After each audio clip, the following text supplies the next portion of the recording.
올해 들어 저희 교회는 특별히 구원론 강설의 시간을 마련하고 지난 50주에 걸쳐서 하나님의 구원론 교리에 대해 배우고 은혜를 받았습니다. 저는 이 놀라운 성경적인 구원론 교리를 여러분에게 설명하고 증언하기 위해 나름대로 내용을 정리하고 배열해서 여러분에게 증거하였습니다.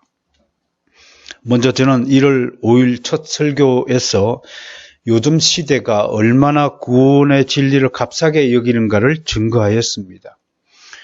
여기서 저는 현대의 그리스도인들이 성인 아이의 수준이거나 무사 안일주의에 젖어서 매우 유약하고 게으른 습성에 물들었다 비판하였습니다. 이를 위해 저는 이사야서 53장 4절과 5절 고난의 종 메시아에 관한 말씀을 소개하시면서 우리 대신 상하고 찔리고 매맞은 주님의 고난을 되새기며 우리가 무사안일주의에서 벗어나야 한다고 역설하였습니다. 그리고 우리가 주님의 은혜에 보답하고 진정한 구원의 은혜를 누리기 위해서 마태복음 7장 13절과 14절에 예수님이 말씀하신 대로 좁은 문으로 들어가라고 요청하였습니다. 이 설교의 말씀에 따라서 여러분 모두가 세상의 유혹에 타협하지 않고 굴복하지 않고 진리의 좁은 문으로 들어가서 바른 삶을 살았다고 저는 확신할 것입니다. 2주차부터 저는 인간이란 무엇인가라는 주제로 설교하였습니다. 이때 저는 존 거스너 박사의 견해를 소개하였습니다. 거스너 박사는 5가지 주제를 가지고 인간에 대해서 논의했습니다. 첫째, 사람은 창조되었다. 둘째, 사람은 남자와 여자로 창조되었다. 셋째, 사람은 몸과 혼으로 구성되었다. 넷째, 사람은 동물보다 우월하게 창조되었다. 다섯째, 사람은 거룩하게 창조되었다. 그러나 지금은 그렇지 못하다. 이 5가지가 인간론의 핵심적인 사항이라고 존 거스너 박사가 피력하였습니다. 어때, 기억이 나시나요? 가물가물 잠겼던 것들이 기억이 났으면 좋겠습니다. 그리고 저는 제임스 몽고메리 보이스 목사님의 견해도 소개하였습니다. 인간을 3가지 측면에서 논했는데 첫 번째, 인간은 인격적인 존재다. 하나님은 전인격적인 존재이므로 하나님의 전인격성을 물려받고 그대로 닮은 존재는 이 지구상에서, 이 우주에서 인간밖에 없다. 두 번째, 인간은 도덕적인 존재다. 짐승과 달리 인간은 반드시 도덕적인 존재로 살아야 한다. 세 번째, 인간은 하나님의 형상을 지음받은 대로 하나님의 영이심으로 영적인 존재로 지음을 받았다라는 것을 여러분에게 소개하였습니다. 3주차 설교의 제목은 흙의 영광이었습니다. 인간이 가장 위대한 존재지만 기실 따지고 보면 그 본질은 흙이라는 것을 상기시켰습니다. 흙은 가장 천하고 하찮은 존재의 상징입니다. 흙은 완전한 패배의 상징이고 완전한 슬픔과 저주의 상징이었습니다. 그런데 이 하잘것없는 흙에다가 하나님이 뭘 불어 넣어주셨어요? 루아흐, 생기를 불어 넣어주셨으니 인간이 드디어 생명이 되었다. 네펫이 하야가 되었다. 영어로 리빙 빙이다. 살아있는 존재다. 그래서 우리가 인간이 지금 살아서 있는 것입니다. 그것을 소개하였습니다. 그런데 인간이 어떻게 이 놀라운 하나님의 은혜에 보답했습니까? 하나님의 약속을 헌시짝처럼 던져버리고 자신의 길을 걸어간 것입니다. 내 인생은 나의 것이라고 부르면서 하나님 비켜, 하나님의 내 인생에서 좀 사라져 주세요 하면서 자기 인생의 길을 구축하고 걸어갔습니다. 그 결과 어떻게 되었습니까? 이 이야기를 4, 5주차에서 연속으로 설교했는데 그 내용은 인간은 철저히 하나님부터 소외되었고, 그리고 두 번째로 완전히 타락하고 부패한 상태로 전락하고 말았음을 증거하였습니다. 6주차부터 8주차까지 저는 구원론 서론을 여러분에게 소개하였습니다. 즉 범죄한 인간은 이제 원죄 아래서 태어난다. 그리고 전적 타락한 상태에서 살고 있다라는 것을 증거했습니다. 결과적으로 성경은 이에 대해서 세 가지 결과를 낳았다고 기록하고 있음을 여러분 앞에 소개하였습니다. 첫째, 범죄한 결과 인간에게 사망이 찾아왔다. 둘째, 인간은 철저히 하나님과의 관계에서 단절되었다. 왜냐하면 거룩하신 하나님과 그 나라에 범죄하여서 더러운 상태로 전락한 인간이 거룩한 하나님 나라에 발을 디딜 곳이 없기 때문에 하나님께서 들어오지 마, 여기 범접하지 마 하고 관계를 단절시켰다라고 성경은 말씀하고 있습니다. 세 번째, 타락한 인간은 비겁하게도 이제 자신에게 모든 죄의 책임이 있음에도 불구하고 다른 곳으로 책임을 전가하는 존재가 되었다라고 말하고 있습니다. 이것은 너무나 치명적인 죄악입니다. 자신의 잘못을 자신이 인정하지 않고 변명하고 자기 합리화하고 다른 사람에게 누명을 뒤집어 씌우는 일이야말로 가장 악랄한 악인들의 특징입니다. 저는 우리 대한민국이 이런 책임 전가를 당연히 하고요. 내로남불이라는 신조어까지 만들 정도로 타락했다는 것을 매우 안타깝게 생각하고 염려하는 사람 중에 하나입니다. 속히 우리 대한민국이 정말로 양심적인 사회, 정의로운 사회가 되기를 바라면서 여러분들도 함께 기도해 주시기를 요청합니다. 중요한 것은 만약 이 상태에서 인간이 구원을 받지 못한다면 인간은 영원한 나락으로 멸망할 것입니다. 그렇다고 인간에게, 우리에게 스스로 나를 구원할 능력이 내게 있느냐 한다면 그렇지도 못합니다. 인간에겐 스스로 구원할 능력을 없는 것입니다. 좀 더 심각하게 말한다면 타락한 인간은 왜 내가 구원을 받아야지? 내가 왜 죄인이냐라고 항의하는 것입니다. 무지하기 때문에 그렇습니다. 자신이 어떤 존재인지 전혀 모르기 때문에 그런 소리를 하는 겁니다. 그러면 인간에게 반드시 구원이 필요하게 되었습니다. 하나님은 지옥으로 갈 수밖에 없는 당신의 자녀들을 불쌍히 여기시어서 특별한 구원의 은혜를 베푸시기로 했습니다. 이 하나님의 은혜의 특징에 대해서 저는 5가지로 소개하였습니다. 첫째, 이 은혜는 값없는 은혜입니다. 두 번째, 무한 효력의 은혜입니다. 세 번째, 은밀하게 우리에게 제공되어지는 은혜입니다. 그래서 오른손이 왼손이 오른손이 하는 것을 왼손이 모르게 하라는 주님의 말씀대로 그리스도인들의 선행, 그리스도인들의 다른 사람에게 베푸는 호의, 그런 모든 것들을 은밀하게 해야 한다고 하는 것입니다. 네 번째로 무가치한 자들에게 베푸시는 특별한 은혜였다. 하나님이 우리를 구원시킨 은혜가 특별한 은혜다라는 것을 강조했고요. 다섯 번째, 그 은혜 중에서 가장 큰 은혜가 우리에게 주어졌는데 그분이 바로 예수 그리스도다라는 것을 강조하였습니다. 다음으로 9주차에서 저는 누가 구원을 받는가라는 주제를 가지고 하나님의 선택과 유기교리에 대해서 논하였습니다. 869년 사망한 곧 살 거라는 신학자가 이 하나님의 선택과 유기에 대해서 이중예정설이라는 이름을 붙였습니다. 저는 이 선택 교리의 성경적 교리를 여러분에게 낱낱이 일러 주었습니다. 다시 한번 리바이벌 하겠습니다. 신명기 7장 7절입니다. 여호와께서 너희를 기뻐하시고 너희를 택하시면 너희가 다른 민족보다 수요가 많기 때문이 아니니라. 너희는 오히려 모든 민족 중에 가장 적으니라. 이스라엘이 택함을 받은 것은 다른 민족 때문에 뛰어나거나 숫자가 많거나 능력이 뛰어나서 택한 것이 아닙니다. 하나님은 에서보다 야곱을 더 사랑하셨기 때문에 야곱을 택하신 것이라고 말씀하고 있는 것입니다. 이사야 42장 1절입니다. 내가 나의 붙드는 나의 종, 내 마음에 기뻐하는 자, 곧 내가 택한 사람을 보라. 하나님이 택한 사람이 있다는 것을 분명히 이사야 선지자를 통해서 말씀하고 있습니다. 내가 나의 영을 그에게 주었은즉, 하나님이 택한 사람에게만 성령을 주신다고 말씀하고 있습니다. 그러므로 로마서 8, 9선이 뭡니까? 그리스도의 영이 아니면 그리스도의 사람이 아니니라.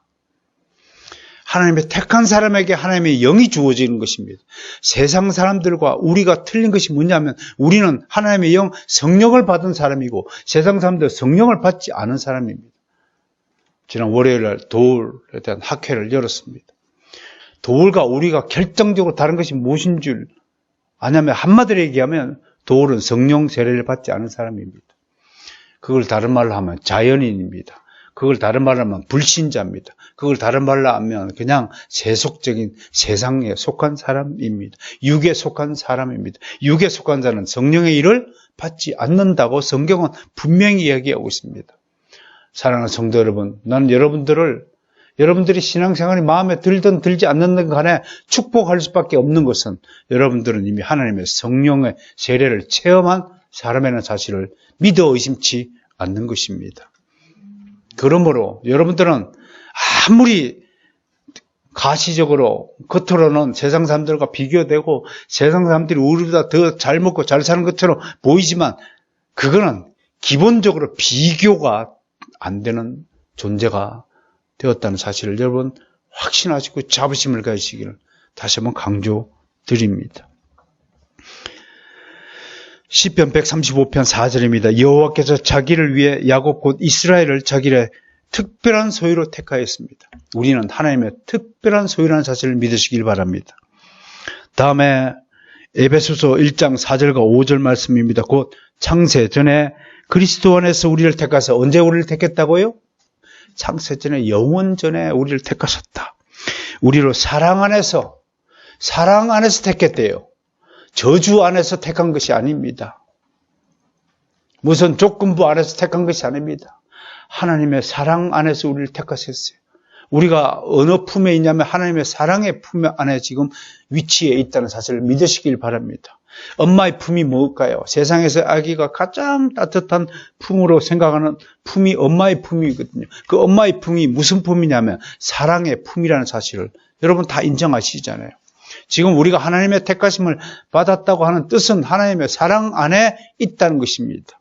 하나님의 저주 아래 진노 아래서 벗어나서 우리가 하나님의 사랑을 톡톡히 누리고 있다는 것입니다. 여러분들이 지금 두 눈 뜨고 건강한 모습으로 하나님의 말씀을 두 귀로 듣고 있는 것이 하나님의 사랑의 결과라는 사실을 믿으시기를 바랍니다.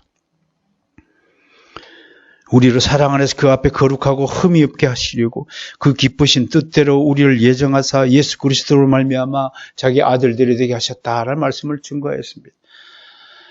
우리가 누구라고요? 하나님의 아들들이 이런 사실을 확정하고 있습니다. 이어 10주차에서 15주차까지 구원론의 몇 가지 기초적 이론들을 소개했습니다. 구원론의 근거로서 예수님의 속죄 사역에 대해서 설명하였습니다. 예수님이 십자가 못 박힌 것은 우리의 죄를 속하여 구속하기 위한 구원의 정말 절정이었다라는 것을 소개하였습니다. 그리고 그 예수님이 친히 달려진 십자가에서 7가지 능력이 우리에게 주어졌다라고 증거하였습니다. 그리고 구원에 관한 4가지 근본적인 질문을 던졌습니다. 구원은 인간 스스로 이루는 것인가 아니면 하나님의 은혜를 통한 구원인가? 두 번째, 구원은 직접적인가 아니면 어떤 예식을, 가톨릭처럼 어떤 예식을 통해서 전달되어지는 것인가? 세 번째, 구원은 모든 사람에게 적용되는 것인가 아니면 특별히 선택된 사람에게만 적용되는 것인가? 네 번째, 예수를 믿는 것은 우리 인간의 결단인가 아니면 하나님의 예정으로 말미암는 것인가? 라는 구원의 핵심적인 논쟁의 부분을 살펴보았습니다. 드디어 16주차부터 저는 구원의 서정을 하나씩 소개하였습니다. 16, 17주차에서는 먼저 소명을 다루었습니다. 소명은 하나님의 부르심입니다. 택하신 자들을 복음으로 부르시는 것입니다. 먼저 소명은 하나님의 말씀, 성경의 말씀을 귀에 들리게 함으로써 부르신다 하여서 이것을 외적 소명이라고 하고 그 말씀을 성령께서 마음에 인친다 하여서 이것을 내적 소명이라고 부릅니다.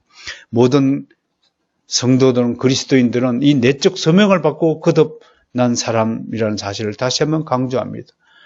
여러분 모든 사람에게 귀에 복음이 들립니다. 근데 불신자들, 유기받은 자들, 하나님의 택함을 받지 못한 자들은 아무리 성경의 말씀을, 하나님의 말씀을 들려줘도 귀에는 들리지만 내적 소명이 없는 겁니다. 외적 소명이 있는 겁니다. 그리고 들려도 무슨 말인지 이해가 안 됩니다. 그러나 내적 소명을 성령으로 말미암아 우리는 그 귀한 하나님의 주옥 같은 진리의 말씀 앞에 무릎을 꿇고 자신의 죄를 인정하고 뉘우치고 회개하고 하나님께 돌아가는 것입니다. 이것이 소명의 위대함이라는 사실을 여러분에게 소개하였습니다. 18주차에서 20주차까지 저는 거듭남, 즉 중생교리를 다루었습니다. 예수님은 밤중에 몰래 찾아온 니고데모에게 누구든지 거듭나지 않고선 하나님 나라에 들어갈 수 없는다고 증언하셨습니다. 이 거듭남이 성령의 세례라는 사실을 여러분은 충분히 알고 계실 것이라고 믿습니다. 21주차에서 23주차까지 저는 회개의 문제를 다루었습니다. 참된 회개는 4가지 특징이 있음을 소개하였습니다. 첫째, 죄를 인정하고 뉘우쳐야 한다. 이게 회개의 첫 단계다. 두 번째 단계는 악한 생각을 고쳐야 한다. 그 악한 생각 중에서 가장 추하고 못된 생각이 나를 먼저 생각하는 거예요. 이기주의 생각이 그 중심에 있다. 그러니까 속히 회개한다는 것은 자기중심주의에서 속히 하나님 중심주의자로 탈바꿈하는 것이 참된 회개의 특징이다라는 것을 소개했습니다. 세 번째, 악한 행동을 폐기처분해야 한다. 그러면서 입에 욕설을 달고 다니는, 습관처럼 달고 다니는 사람이 거듭난 이후에 입에서 욕설이 사라지더라. 여러분, 저는 이 설교를 통해서 거듭난 사람들의 뚜렷한 특징 중에 하나가 몇 가지가 있는데 그 얼굴 표정이 달라지고, 세 번째, 말버릇이 달라지는 것입니다. 어느새 XX 같은 소리가 다 사라지고 짜증나는 목소리가 다 사라지고 거룩한 말투, 행동, 거지가 뚜렷한 변화의 특징이라고 소개한 바가 있습니다. 네 번째 참된 회개의 특징이 뭐냐면 드디어 하나님께로 돌아온 것입니다. 드디어 주일날 되니까 다른 생각 다 집어치우고 오직 예배만 머릿속에 들어있는 것입니다.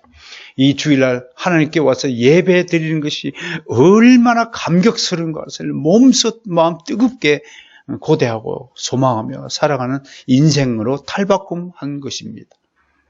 난 여러분들이 주일날 하나님 예배를 기다리고 소망하고 가슴이 떨리는 사람이라는 사실을 믿어 의심치 않을 겁니다. 바로 직전까지는 믿어 의심했는데 앞으로는 믿어 의심치 않을 거다, 이런 얘기요. 아니, 일주일에 나 한 번 얼굴 보는데 죄다 목사 얼굴 보고 싶은 마음은 없어요? 우리 목사님 한번 뵈야지, 그런 마음은 없어요? 주여 불쌍히 여기소서.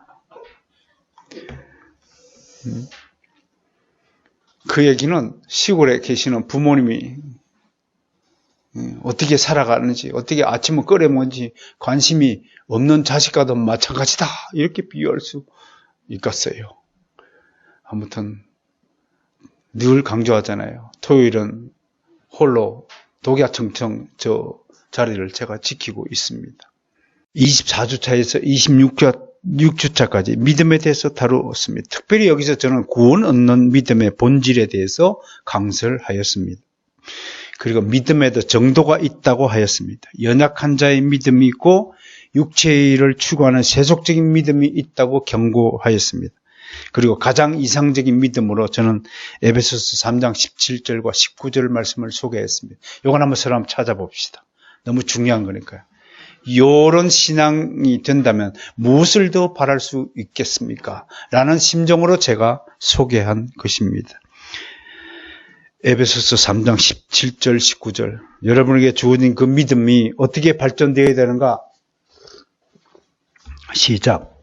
믿음으로 말미암아 그리스도께서 너희 마음에 계시게 하시옵고 너희가 사랑 가운데서 뿌리가 박히고 터가 굳어졌을 능히 모든 성도와 함께 지식에 넘치 그리스도의 사랑을 알고 그 너비와 길이와 높이와 깊이가 어떠함을 깨달아 하나님의 모든 충만하신 것으로 너에게 충만하게 하시기를 구하노라. 아멘. 여러분 보세요. 믿음을 받았으면, 은혜의 선물로 받았으면 여러분들이 어떻게 변해야 되요? 여러분들은 이제 그리스도의 것이 되었음을 믿으시길 바랍니다. 그리스도가 너희 마음에 계시게 하셨고는 그리스도가 내 인생의 주인이 되었다는 것입니다. 두 번째 뭐예요? 그냥 여러분들은 이제는 사랑 덩어리가 되어야 된다고. 따라서 사랑 덩어리가 되자. 사랑 가운데서 뿌리가 박히고 터가고 되니까 여러분 말하는 거나 행하는 것이나 생각하는 것이나 다른 사람에게 대하는 것이나 자기 스스로에 대한 것이 모든 것이 사랑이어야 하는 것입니다. 정말 여러분 남은 인생을 사랑으로 살기를 바랍니다. 그리고 보세요. 지식을 어떻게 해요? 함께 지식에 넘치는 그리스도의 사랑을 알고 하나님에 대한 지식도 충만해야 되고 그 지식이 어디까지 발전해야 되냐면 지금은요 내 눈으로 바라보는 것 내 생각에 치우쳐 있다면 그게요 너비 확 광폭으로 넓어져야 되고 길이 저 멀리까지 이어지고 있잖아요. 그 다음에 높이 저 하나님 보좌이기까지 이 내 생각이 미쳐져야 되는 겁니다. 그리고 나머지 뭐예요? 저 깊이 다른 사람의 입장을 헤아려도요 깊이 있게 우리 목사님이 토요일 날 저렇게 홀로 있을 때 얼마나 참 하실까 그 시기 하실까 하고 깊이 있는 생각을 좀 하시라 이겁니다. 여러분 기도를 할 때도 저 우주 높은 하나님 보좌에까지 보좌를 상상하면서 요한계시록에 하나님의 보좌의 모습을 어떻게 그리고 있어요. 이사 장로와 청문 천사들이 막 예배하고 찬양하고 있는 모습을 보십시오. 그 가운데 내가 언젠가는 나도 포함이 돼서 그렇게 하나님을 찬양할 것이라는 그 가슴 부푼 상상하면서 기도해 보세요. 하나님의 영광을 받아 주옵소서. 그런 멋진 성도들이 되시기를 다시 한번 축원합니다. 27주차에서 28주차에서 저는 양자의 교리를 다루었습니다. 헬라 원어 히오데시아라는데 이 뜻은 아들로 임명하다라는 뜻이라는 것을 소개하면서 저는 육신의 가족이 아니라 하나님의 가족이 무엇인가를 여기서 가르친 바가 있습니다. 이 부분은 앞으로 영원토록 한국교회, 특히 한국의 그리스도인들을 개혁해야 할 부분입니다. 여러분, 우리에게 자녀를 생산토록 하신 것은 하나님의 자녀를 낳게 하는 우리의 수단과 통로로 삼으신 것이라는 사실을 저는 강조하였습니다. 그러므로 하나님의 양자가 된다는 것은 하나님의 가족의 일원이 된다고 하는 것입니다. 우리가 언제쯤 육신의 가족의 수준을 뛰어넘을 수 있을까요? 천국에는 육신의 가족이 아니라 믿음의 가족들이 함께 모여 사는 곳입니다.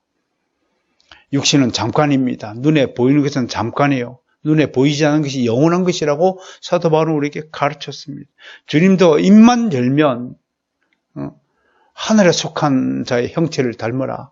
사도 바울도 입만 열면 그렇게 강조했습니다. 그런데도 불구하고 우리는 5,000년 동안 우상 숭배의 문화에서 태어나고 자라고 살고 있기 때문에 우리도 은연중에 나도 모르게 우상 숭배주의자가 되고 있다는 것입니다. 자식을 사랑하라고 했더니 자식을 숭배하고 있습니다. 자식을 잘 가르치고 하나님의 자녀를 바르게 키우라고 했더니 자식 뒷바라지 하느라고 온 인생의 힘을 다 빼고 앉았습니다. 하나님의 자식을 잘 키우라고 우리 맡겨놨더니 전부 자기 것으로 만들어서 도둑질하고 하였다는 사실을 저는 강조하였습니다. 그러면서 사도 요한이 말씀하신 부분을 여러분 앞에 소개했습니다. 영접하는 자, 곧 그 이름을 믿는 자들에게는 하나님의 자녀가 되는 권세를 주셨으니 이는 혈통으로나 육정으로 사람의 뜻으로 나지 아니하고 오직 하나님께로 난 자들이니라. 여러분은 하나님께로부터 난 자들이라는 사실을 믿으시길 바랍니다. 그래서 제발 육적인 한계를 좀 벗어나서 각자에게 맡기신 자녀들을 정말 하나님의 자녀로 잘 양육하는 책임을 다해 주시기를 다시 한번 신신당부드리겠습니다. 되도록이면 아직 결혼하지 않은 분들은 되도록이면 버려진 아이들 생각하고 기도하면서 하나님의 자녀들을 저에게 달라고 기도해야 할 것입니다. 저는 특별하게 그럴 만한 여유가 있어서 하겠지만 버려진 아이들을 입양을 하여서 키우는 부모들, 그리스도인들 보면 굉장히 저는 칭찬하고 싶습니다. 그들은 육적인 한계를 뛰어넘은 사람들입니다. 내 새끼가 아닙니다. 우리 모두가 하나님의 자녀라는 것입니다. 그런 사실을 다시 한번 강조드립니다. 29주차에서 32주차까지 칭의의 교리를 다뤘습니다. 아담의 범죄로 말미암아 모든 인간은 원죄를 가지고 태어납니다. 죄 아래서 태어난다는 것입니다. 그러면서 어릴 때 생선가게 친구 이야기를 들려드렸습니다. 하루 종일 그 친구는 늘 몸에 생선 냄새가 났습니다. 시체 다루는 곳에서 지내는 분들, 국가수의 부금의들, 그 분들의 고백을 제가 TV에서 한번 들어봤는데 한 달 내내 코에서 그 시체 냄새가 나는 것을 좀 그것이 가장 못 견뎌 했다고 하는 고백을 들었습니다. 이럴 때 죄인의 몸에선 안 하면 하나님의 코에서는요, 불신자들의 몸에는 지독한 죄의 냄새가 날 것이라고 저는 상상합니다. 만약에 나쁜 생각에 나쁜 냄새가 나게 했다면 너무나 참 좋았지 않을까, 그렇게 상상을 해봅니다. 우리 하영이가 공부할 시간에 나쁜 마음 먹고 노는 생각을 하는데 놀 때마다 노란 냄새가 확 피어나게 하면 얼마나 좋았을까. 그러면 놀지 않고 공부했을 텐데. 방구를 끼게 할 때다 빨간 방구, 파란 방구, 까만 방구, 회색 방구를 끼게 했으면 얼마나 좋았을까. 좋은 생각을 할 때 낀 방구는 하얀 방구. 그래서 이렇게 했으면 좋았을 텐데 불행히도 하나님께서 그런 조치를 취하지 않은 것입니다. 아무튼 죄인은 앉아나 서나 생각하는 것이나 말하는 것이나 행동하는 모든 것이 죄악된 것이었습니다. 그래서 로마서는 인간의 죄에 대해 조금도 주저함 없이 있는 그대로 진술하고 있습니다. 3장 4절에 사람은 다 거짓되다. 거짓말 가르친 적이 없습니다. 그런데도 인간은 태어나면서 본능적으로 거짓말합니다. 그 어떤 사람도 그 아이에게 가서 너 거짓말 이렇게 해야 하고 거짓말 학교에 입학시켜서 거짓말 가르친 적이 없습니다. 태어나면서도 본능적으로 거짓말합니다. 그래도 인간이 죄인이 아니라고요? 인간이 죄인이 아니라고 생각하는 그 작자가 악인이라는 사실을 성경이 고발하고 있잖아요. 명백하게 거짓말장이고 고자질장이고 변명하고 자기 유익을 먼저 추구하면서도 죄인이 아니라고 인정한다는 것은 말이 안 되는 소리입니다. 저는 고발하였습니다. 의인은 하나도 없다고 3장 10절에 그랬습니다. 3장 21절에 모든 사람이 죄를 범했습니다. 6장 23절에 죄의 삭은 사망이라고 고발하고 있습니다. 이런 죄인이 어떻게 의인이 되었습니까? 오직 하나님이 우리를 믿음을 주시고 의롭다고 칭함을 주셨기 때문에 가능하였습니다. 그러면서 저는 청교도 토마스 왓슨의 말씀을 소개하였습니다. 칭의를 무시하는 자는 얼빠진 사람이다 라고 말씀하였습니다. 그러면서 그는 왜 여러분은 구원하는 치료제가 있음에도 그것을 바라지도 않고 죽어가고 있느냐라고 말씀하고 있습니다. 몸이 아프면 약을 먹잖아요. 약을 먹으면 몸이 아픈 것이 멈출 텐데 왜 약을 안 먹습니까? 여기 구원을 하는 예수 그리스도를 믿으면 구원을 받는데 왜 예수 그리스도를 믿지 않습니까? 그건 철저하게 병들었습니다. 그러면 가장 세상에서 어리석은 자가 누구라고 성경은 말씀하고 있습니까? 시편 14편에서 가장 어리석은 하나님이 없다고 하는 자라고 고발하고 있지 않습니까? 33주차에서 36주차까지 저는 성화의 교리를 다루었습니다. 우리는 이 땅에서 남은 삶을 거룩하게 살아야 한다고 강조했습니다. 그런데 불행히도 우리에겐 거룩한 삶을 살 능력이 없습니다. 그러므로 우리는 하늘의 능력을 덧입어야 가능하다고 말했습니다. 그 하늘의 능력을 덧입는 것은 말씀에 있다라고 강조했습니다. 말씀의 능력을 덧입는 것이 하늘의 능력을 덧입는 것이다. 신기하게도 하나님의 말씀을 사랑하고 하나님의 말씀을 암송하고 하나님의 말씀을 줄줄줄줄줄 입에 달고 다니는 사람들의 특징이 뭐냐면 신기한 능력이 있습니다. 참 놀랍습니다. 제 주변에도 그런 분이 있습니다. 말씀의 능력을 가진 사람이 하늘의 능력을 다 입은 사람이다라고 꼭 그렇다고는 말할 수 없지만 대부분 그렇다는 것을 여러분에게 소개합니다. 37주차에서 39주차까지는 견인교리의 시간이었습니다. 무엇보다도 우리의 신앙을 지키고 우리를 천국까지 이끌어 가시는 것은 하나님의 노력이자 하나님의 신실한 사랑에 근거한 것이라고 저는 증언하였습니다. 그리고 40주차에서 저는 영화 교리를 설명하기 전에 성화와 영화 사이에 죽음이라는 것이 있고 이 죽음에 대한 은혜를 나누었습니다. 모든 인간은 죽어 이생을 떠납니다. 그러나 불신자의 죽음은 영벌이지만 신자의 죽음은 영생입니다. 사도 바울은 우리가 몸을 떠나 주와 함께 있다고 하였으며 또 우리가 그와 함께 영광을 받는다고 증언하였습니다. 그러므로 저는 우리의 죽음은 전혀 두려움의 대상이 아니라 하나의 통과 의례일 뿐이라고 저는 다시 한번 강조하였습니다. 마지막으로 41주차에서 저는 영화의 교리를 다루었습니다. 이것을 저는 가장 영화로운 세계라고 표현하였습니다. 인간의 머리로 이성적으로 상상할 수 없는 가장 화려한 순간, 그 세계에 우리가 들어가는 것이다. 이것은 지금의 우리 육신을 가지고 들어가는 것이 아니라 부활체를 가지고 살아가는 세계라고 소개하였습니다. 언제 이 일이 일어납니까? 그리스도께서 다시 오실 때 그는 우리에게 부활의 몸과 같은 새로운 몸을 우리에게 주신다고 성경은 증언하고 있습니다. 사도 요한은 이러한 모습을 미리 목격한 사람 중에 한 사람입니다. 그래서 우리에게 그 미리 본 것을 우리에게 남겼습니다. 그래서 그는 이런 증언을 기록으로 남겼습니다. 그가 나타내심이 되면 우리가 그와 같으리라. 요한일서 3장 2절의 말씀입니다. 앞으로 우리는 예수 그리스도와 같아진다라고 증언하고 있습니다. 지금 우리는 흙에 속하였으므로 흙에 돌아가지만 부활의 때 우리는 하늘에 속한 자의 형상을 덧입어 영원히 빛나는 존재가 될 것이라고 하나님은 약속하고 계십니다.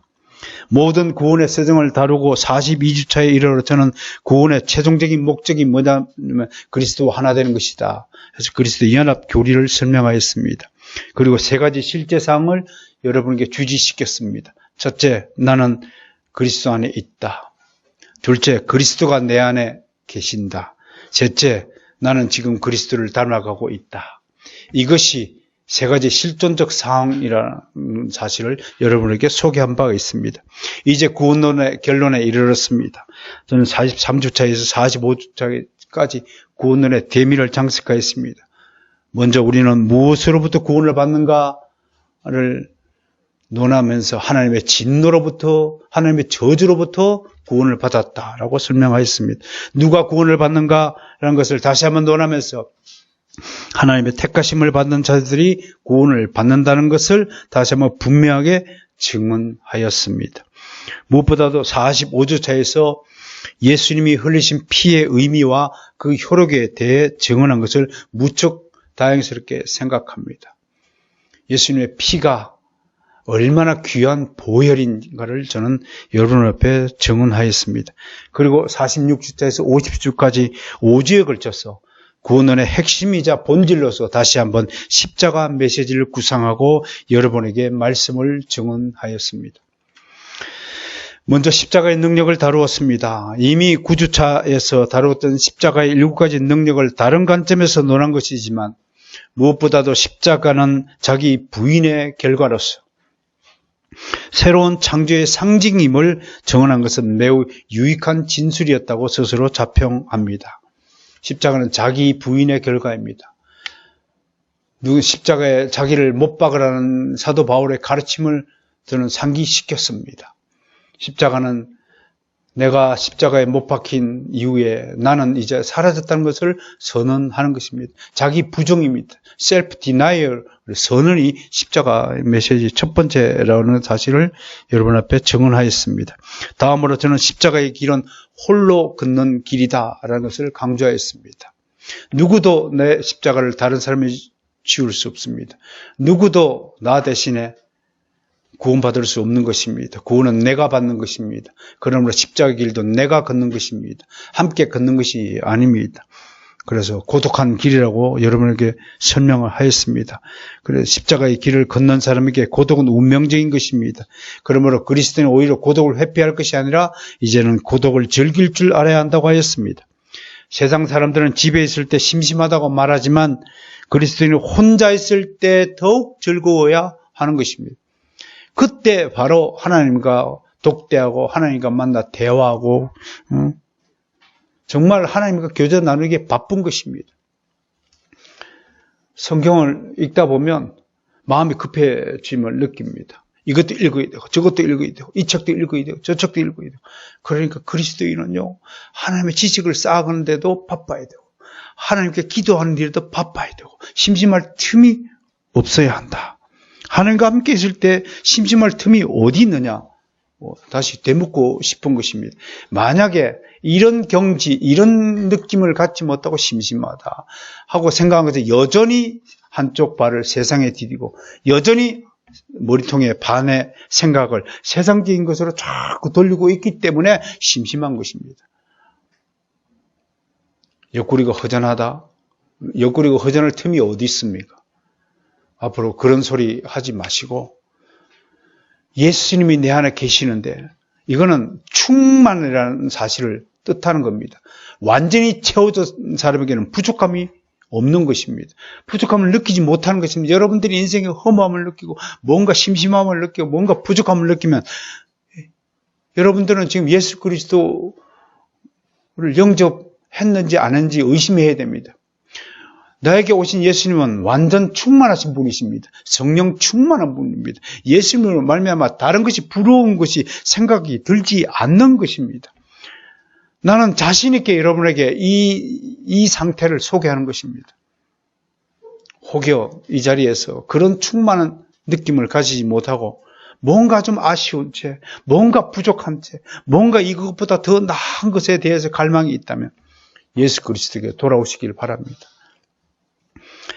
그리고 저는 십자가에 자신의 육신을 못 박아야 십자가의 삶을 살 수 있다고 강조하고 49주차에서 십자가의 역사를 통해 지금 우리에게 주어진 고난의 진정한 의미에 대해 살펴보았습니다.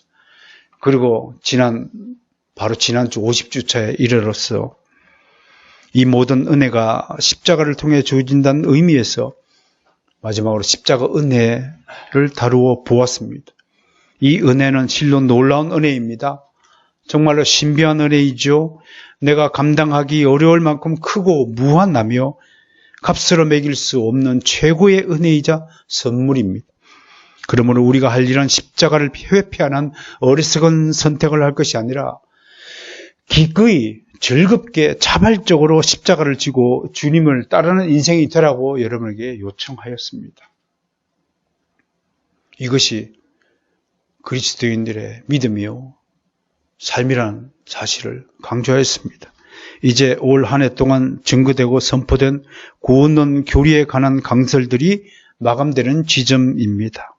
마지막으로 저는 오늘의 말씀을 최종적으로 정리하기 위해 요한계시록의 말씀들을 소개하며 마감할 것입니다. 아까 읽은 본문입니다. 계시록 21장 27절 무엇이든지 속된 것이나 가정한 일 또는 거짓말 하는 자는 결코 그리로 들어가지 못하되 오직 어린 양의 생명책에 기록된 자들만 들어가리라 라는 말씀을 소개했고요. 그리고 22장 5절 말씀 천국의 상황에 대한 짤막한 설명의 글을 여러분에게 소개했습니다. 이 말씀은 우리의 미래에 대해서 짧지만 중요한 정보를 담고 있습니다.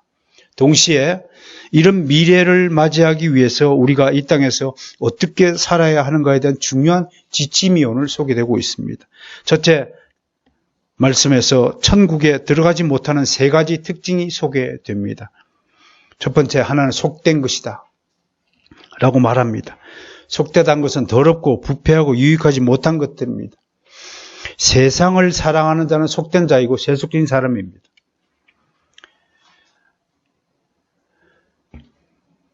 우리는 거의 속된 자들입니다. 지금도 세상을 탐하고 세상적인 것을 사랑하는 그 마음에 변치 않는 자들임을 솔직히 인정해야 합니다. 그런 점에서 우리는 끝까지 세상 목숨 다할 때까지 회개하며 살아야 합니다. 두 번째, 가증한 일이라고 요한계시록은 증언합니다. 영어로 shameful인데요. 이게 무슨 뜻이냐면 수치스럽다는 뜻입니다. 부끄럽다는 뜻입니다. 가증한 일, 정말 하나님이 부끄럽게 생각하는 일을 하는 자는 천국에 못 간다는 것입니다. 입으로는 주여 주여 하지만 실제적으로는 주님을 따르지 않는 자입니다. 하나님이 세우신 도덕과 윤리의 기준, 즉 십계명을 어기는 자가 shameful, 가증한 일입니다. 세 번째는 거짓말하는 자입니다. deceitful인데요. 거짓으로 주 예수를 믿는 것입니다. 예수 하지만 주님의 계명을 지키지 않는 자입니다. 주님을 사랑하지 않는 자입니다. 말로는 사랑한다면서 속으로는 온갖 시기, 질투, 미움, 증오, 저주를 행하는 자입니다. 자기를 자랑하는 자입니다. 뽐내는 자입니다. 이런 자를 천국에 못 간다고 요한계시록에서 분명히 경고하고 있습니다. 다음으로 계시록 22장 5절에서는 천국이 어떤 곳인가에 대한 몇 가지 정보가 우리에게 제공되고 있습니다. 먼저 모세의 말씀을 보면 먼저 수정 같은 생명수 강이 소개됩니다. 이 강은 영생수를 가리킨다고 보입니다. 이 강물을 마신다는 것은 불로 장생함을 나타냅니다. 그러므로 천국은 영생 불멸의 곳이다라는 사실을 이 말씀을 통해서 우리는 알 수 있습니다. 두 번째로 등장하는 상징적인 것이 생명나무입니다. 이 12가지가 달려있고 이곳에서 풍성한 열매가 달려 있습니다. 이스라엘 12지파에 대한 상징적 표현일 것입니다. 나아가 모든 구원받은 하나님의 백성들의 총회를 표현하는 말이기도 합니다. 이들이 열매를 맺었다는 것은 완전한 구원이 이루어졌다라는 것을 말씀하고 있는 것입니다. 세 번째로 뭐가 소개됩니까? 잎사귀가 등장합니다. 그 잎사귀가 만국을 치료한다고 합니다.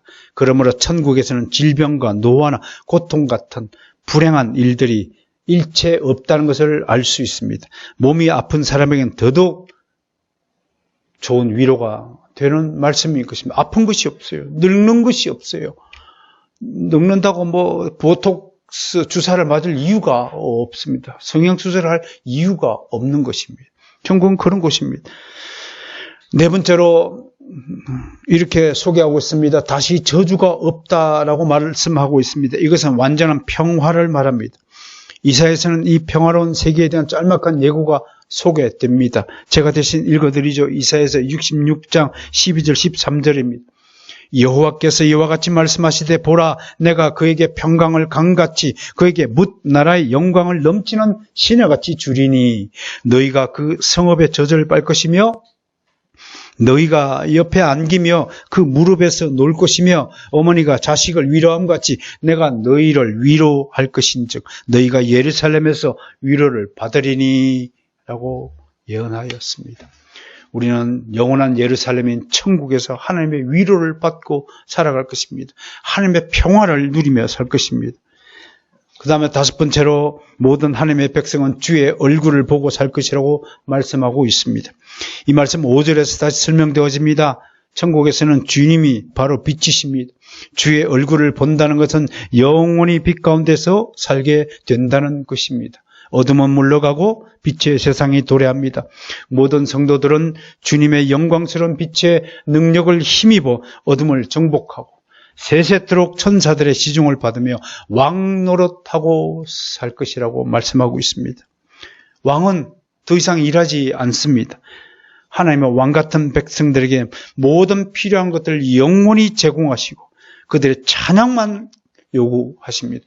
우리는 천국에서 오직 하나님을 찬양한 일만 하면 모든 필요가 다 제공되어지는 삶이라고 소개하는 것입니다. 그럼에도 지금 우리에게 아무리 천국에 관한 이야기를 설명하고 좋은 소리를 한다 해도 우리 머리로는 도저히 이해할 수 없는 것입니다. 미래의 천국의 상황이 피부에 와닿지 않는다고 하는 것입니다. 그럼에도 우리는 하나님을 믿어야 합니다. 우리가 구원받은 목적인 뭡니까? 바로 영원토록 하나님이 제공하시는 이 천국에서 살기 위함이라는 사실입니다. 그러므로 이 천국이 실제한다는 사실을 믿으시고 기쁨으로 기다리며 소망해야 합니다.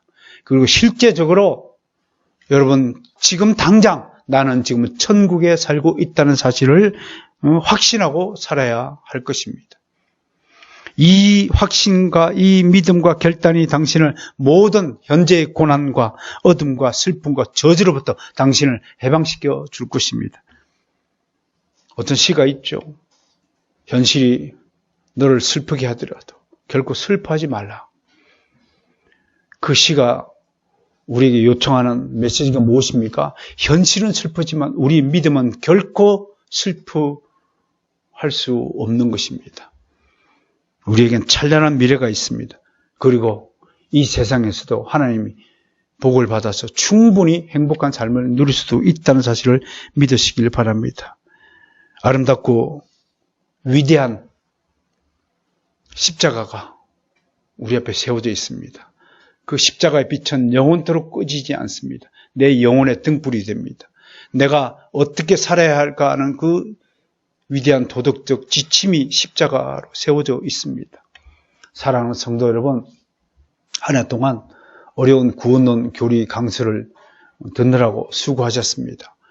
최종적으로 정리해 드리니까 머리가 워낙 좋은 여러분들이 다 알고 있을 내용이지만 다시 한번 리바이벌 함으로써 우리의 구원이 어떤 것이고 얼마나 위대한 하나님의 은혜의 선물인가를 우리는 깨닫게 되었다고 할 것입니다.